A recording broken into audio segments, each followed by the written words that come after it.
Well, so much is happening across the country in real estate right now, yet the story remains lack of available inventory, robust demand, and intense competition. In the Phoenix metro area in particular, bidding wars are not just common, but expected. And the question is, why is this happening? And how long is it expected to continue? So here are a couple visuals that underscore the why. First, sellers remain in short supply. This from the National Association of Realtors shows seller traffic nationally. The darker and lighter gray, well, that shows the states with weak to very weak seller traffic. And the blue shows stable seller traffic in those 10 states that you see. And the dark blue shows the one and only state, West Virginia, with strong seller traffic. So the vast majority of the country, 39 out of 50 states, have weak to very weak seller traffic, which translates to fewer homes for buyers. And second is increased buyer demand or buyer traffic. Every state has strong to very strong buyer traffic. And a third reason is a slowing in new construction due to the significant cost increases.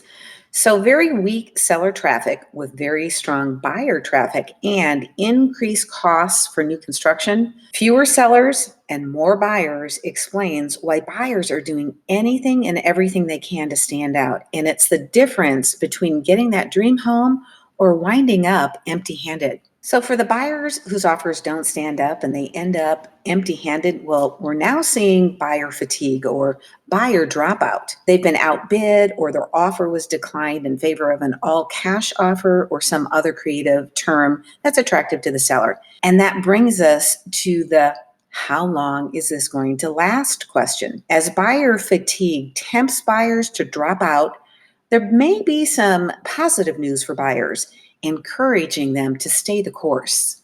The most recent NAR report shows an increase in the month's supply of inventory from a low in December and January of 1.9 months supply to this gradual rise in February, March, and April to an average of 2.4 months supply of inventory.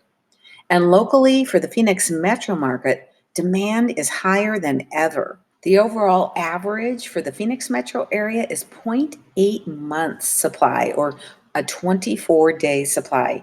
And depending on the price range, that average goes as low as 0.3 months supply. So increased prices, they're a given. And the March year-over-year home price appreciation numbers have just come out. FHFA shows 13.9%, CoreLogic 11.3%, and Case-Shiller 13.2%. And this number was right around 10% last year. The latest look at appreciation from those that are forecasting 2021 appreciation as opposed to a rolling 12-month period will give us apples to apples comparison. All five have upped their forecast as the year has gone on, with an average of 8.2% appreciation in the 2021 real estate market. How that will play out? Well, that will depend on demand and supply. We know that demand is there. The question is, when will supply return? And that will be the ultimate determiner of price appreciation as we go forward. A look at the FHFA price appreciation by region shows strong appreciation countrywide, with an average of 12.6% year over year in Q1 of this year. What stands out is the strongest buyer demand in the mountain area with over 15% appreciation. Here's a breakdown of the year over year appreciation by price range for the Phoenix metro area. The average price per square foot in the under $300,000 range in 2019 was $140 a square foot. 2020 was $152, and 2021 so far $180 per square foot, an increase of $28 a square foot or 18.42% from last year to this year. In the $300,000 to $600,000 range, it went from $174 to $187 to $223 a square foot, and that represents a $36 per square foot change from last year to this year, or 19.25%. And for $600,000 to $1 million, it went from $228 to $243 to $274 per square foot. That's a $31 per square foot increase, or 13.6%. And the biggest increase over $1 million from $423 to $436 to $554. That's a $118 per square foot increase, or a 27% increase. It's that price appreciation trend that leads to the second part of the question: how long will prices continue to increase? Well, Bill McBride articulates the correlation of inventory and prices very well. If inventory increases slowly, house prices will continue to rise rapidly. But if the inventory rises sharply, house price growth will slow. That's why factors such as an increase in the month's supply of inventory or an increase in available inventory or a decrease in pending sales is important to keep track of locally. We have a strong conviction that we are not experiencing a bubble in U.S. housing. We're not suggesting that home price appreciation will maintain its current torrid pace, and home prices will continue to rise, but more gradually. So, what's happening with rent prices? Well, they are continuing to go up. This is a look all the way back to 1990, showing that rent continues to increase and increase pretty drastically. Michael Laughlin from the Urban Institute points out it is cheaper to buy a home than it is to rent in 2 out of 3 American counties. Laughlin makes a really important point relative to renting. We need to stop seeing housing as a reward for financial success and instead see it as a critical tool that can facilitate financial success. Affordable home ownership is not the capstone of economic well being, it's the cornerstone. And back to the is this a bubble question. The most recent numbers from Adam Data show why things are very different from the 2008 housing bubble.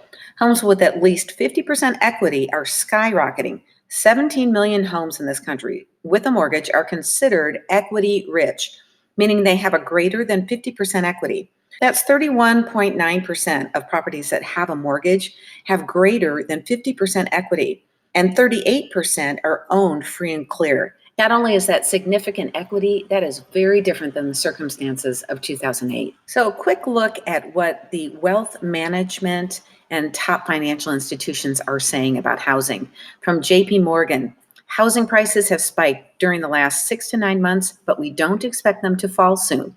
And we believe that they are more likely to keep rising. And if you're looking to purchase a new home, conditions may be better than 12 months hence. From Merrill Lynch, there are reasons to believe that this is likely to be an unusually long and strong housing expansion.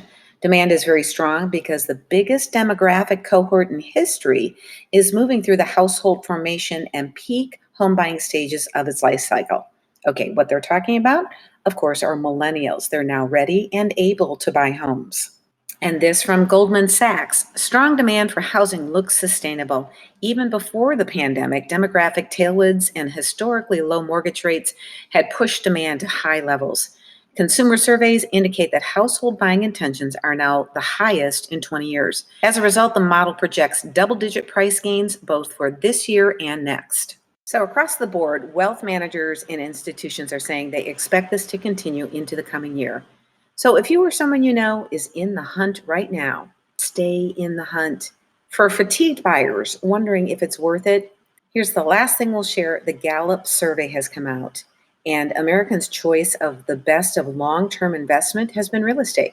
This survey, it's been going on for quite a while. In this, 41% far out produces stocks as the best long-term investment. The 41% choosing real estate is the highest selecting of any of the 5 investment options in the 11 years that Gallup has asked this question. You can see just how high that is graphically, with the Americans' choice for the best long-term investment being real estate going all the way back to 2011. So, an interesting comparison of today's response compared to the response in the housing crisis. Different scenarios, but both a crisis. And coming out of this crisis, we're seeing a high demand, an all time high demand towards real estate.